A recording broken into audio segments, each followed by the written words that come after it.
Hey everybody, Mark here at 8 Minute Axe. Today I am going to string or restring this guitar in the quickest, easiest, most efficient way possible. And just to add a little challenge to the mix, I'm going to do it using this 12-string guitar. Now, why would you watch this restringing video over the 500 others that are on YouTube? Because in this video, I am going to show you how to actually enjoy it. Now, nobody likes restringing their guitar except for me. And I'm not joking. I used to dread it and I would put it off to no end. I can't tell you how many gigs I played with old corroded strings scraping across the frets. And all the different ways that I used to do it, I remember I had this one way where I would sit cross-legged and I would have the guitar over my shoulder. I mean, it was absolutely ridiculous. Until about 10 years ago when I took a few simple steps that changed everything. And today I can honestly say that I get a tremendous sense of satisfaction out of restringing my guitars. I'm going to share with you the 3 simple things I've done to make the process more enjoyable. That way, if you already know how to string a guitar, you don't have to watch the rest of the video. I'm going to give you all of my secrets here up front. Number 1 is use the right tools for the job. Why are you still using cushions from your couch, your wife's old yoga mat, rusted old clippers, and this thing to restring your guitar? Get the right tools for the job. Essential tools cost less than 50 bucks. Now, if you were going to put an addition onto your house, you wouldn't use a handsaw, would you? So get the right tools for the job. Get a nice mat to put your guitar on. Get some sort of neck cradle. And get some sort of electronic device to wind and unwind the strings. I don't like the one that connects to the drill because I find it's too fast and sometimes I torque the string right up to where it breaks. I like the battery or USB powered ones. They have just enough power and spin fast enough to get the job done quickly without me losing control. So this one is from Vangoa and it's pretty cool because it also has a bridge pin thing to pull out and it has a little set of clippers here, which is pretty neat. The other thing that I do recommend, and this costs like 5 bucks, is get a replacement set of bridge pins. That way, if you've got a bridge pin that's hacked up, you can just put a new one on. These are just plastic, but it's got 12 white ones, 12 black ones, and most importantly, it comes with my favorite little device to pull the bridge pins out. It's a little plastic thing that doesn't scratch the bridge. And of course, if you don't have the Vangoa winder, if you have a different variety, you're going to need cutters. So get yourself a good pair of cutters. Get yourself a good set of strings. I'm using Martins this time, but I use Martins, Darios, Ernie Balls. So that's step 1, get the right tools for the job. Number 2 is find an appropriate workspace to do the job. Now, I mentioned I used to sit cross-legged with the guitar neck over my shoulder. I mean, all kinds of ridiculous stuff. Try to find a space where you can spread out, where you can walk all the way around so you don't have to reach over to wind the strings or to put the strings in proper position. And number 3, and this is the most important, approach the process with the proper mindset. Consider your guitar a tool that needs reconditioning. Take pride in your work and focus on improving your skills each time you change the strings. I even make a challenge out of it. I time myself to see if I can beat the time before that. As a matter of fact, a couple of days ago, my 6-string Taylor was resting against the couch, and I looked at it, I knew it needed new strings, and I said, I bet in less than 10 minutes I can take that Taylor, get it up on the table, take the strings off, put the new strings on, tune it up to pitch, and get it back leaning against the couch. And I did it in 8 minutes and 57 seconds. So I'm throwing the gauntlet out there for you. And that's it. It's not rocket science. Just a matter of perspective, a matter of getting the right tools, and a matter of having the right workspace. Okay, let's jump into it and get this thing restrung. Before we get started, do we take all the strings off and does it affect the neck of the guitar? My entire life, I've taken all the strings off. I've never had to make any neck adjustments, never had to do any neck repairs. But today, just to play it safe, because this is a relatively inexpensive guitar, I'm going to take the bottom 6 strings off, the bottom 3 string sets, if you will, and then I'll replace those, and then I'll replace the top 3 string sets. One other thing, normally I would have the tuning pegs on my side. For the sake of the video, though, I'm going to work across the guitar. All right, let's rock and roll. First thing I'm going to do is take off the bottom 3 string sets.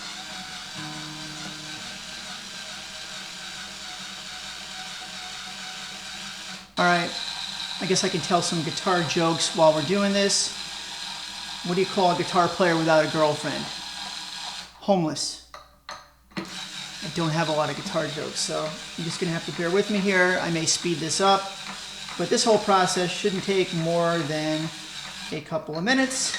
Now let's pop out the bridge pins. 1, 2, 3, 4, 5, and there's always one hard one, 6. All right, they came out pretty easily. Put my bridge pins here. I don't keep track of them. I know some people like to put the same ones in. I try to make sure they're all in good condition, so I don't worry about that. And then the hardest part is always getting these things off. They're coming off pretty quickly though. Yep, there we go. There we go. Oh, this one doesn't want to cooperate. There it is. And the last one. Okay, so I've got my 6 strings off the top end. Now is a great time to polish the frets and condition the fretboard if the guitar needs it. It takes a little more work with only half the strings removed, but it can be done.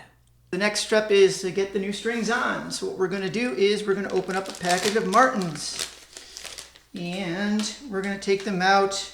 Let me see how they've got them. They've got them set up by the string set. Love you, Martin.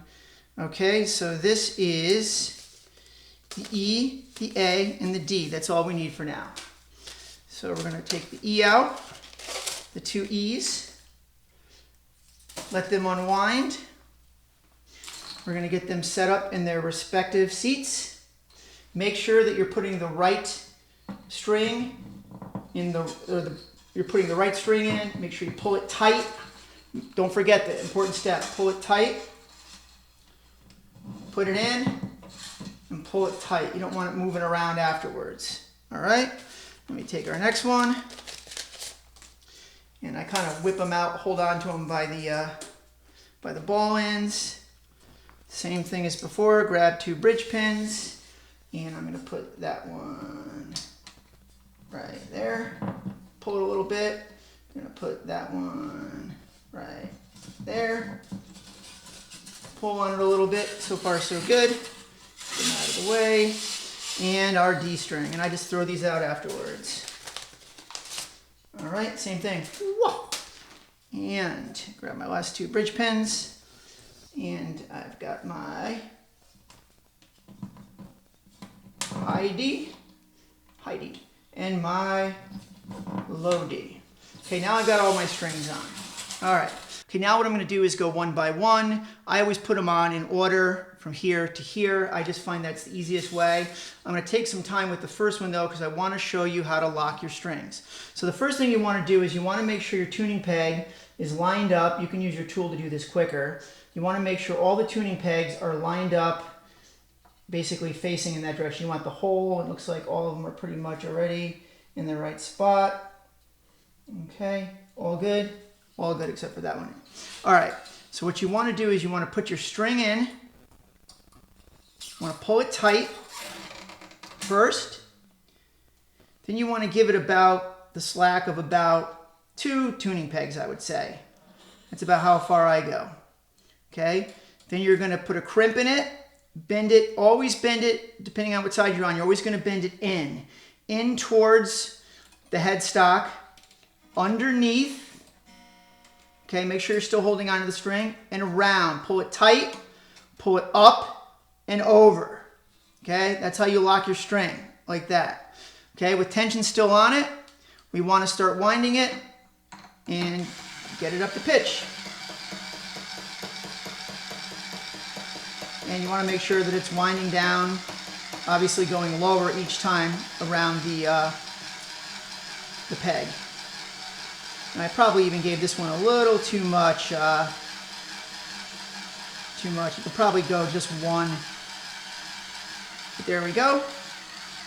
Got that baby in place, okay? And what I like to do is I don't want to get poked, so I always cut them right away. There's no reason to have that.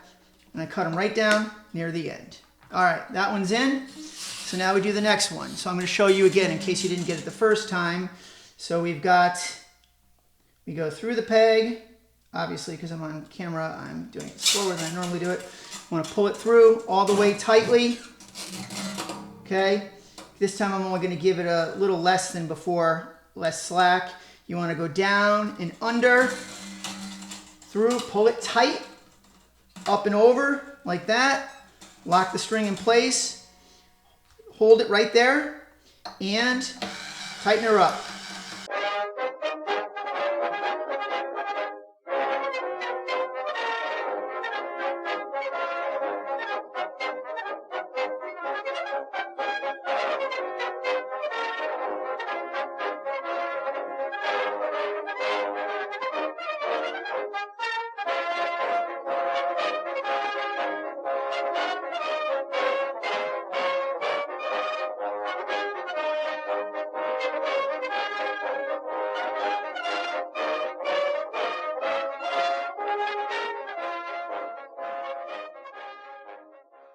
Honestly, this video is running a little bit longer than I had intended it to, so what I'm going to do is just show you how to do one string on the top 3 string sets. I'm going to use the infamous high G string. Those of you 12-string owners know that this string does have a tendency to pop. I just want to show you how to do one string on this side because the locking process is opposite, so I will do a close-up. So we're going to put the bridge pin in. Again, this is a high G, and one of the things that I want to mention is that the Martin extra light strings, the high G is actually a 10, whereas the D'Addario, it's an 8. So you may want to consider that when you're purchasing your strings. If you have a tendency to pop the high G string, then you may want to go with the Martins because it comes with a 10. So we're going to do a close-up here. So we're going to thread it through just like we did before. How to do that one. So this time we're going to go in, always in towards the headstock. If you remember that, you'll always do it right. You're going to go down and under, and then you want to get a nice tight here, and it's not always easy to hold on to this one, but hold on to it as tight as you can, and then crimp over the top. And you might want to hold it there in place until you get it to the point where it locks enough where you can hold it here, hold it on this side, and pull it taut. And then from here, it's just a case of getting it up to pitch. We are going to take our time with that one, get it nice and tight. And for the rest of them, you just follow suit. It's the same thing. Just take your time. I do go typically from this end to this end on the top 3 strings. And just take your time, get it done right. And like I said before, try to enjoy the process. And try to get better each time you do it. One last thing I didn't mention earlier is that the best thing about putting new strings on is the guitar sounds fantastic with new strings. So that's another thing you should really enjoy. I love the sound of new strings. As soon as I get new strings on, I always play the heck out of it. Hopefully you do too. That's all I've got for today. If you have any questions, suggestions, comments on how I do it or how it could be done better, please don't hesitate to leave them in the comments or send me an email. It's markabernally@gmail.com. If you're new to the channel and you enjoyed the video, please consider subscribing. Most importantly though, have a great day and I'll see you in the next video.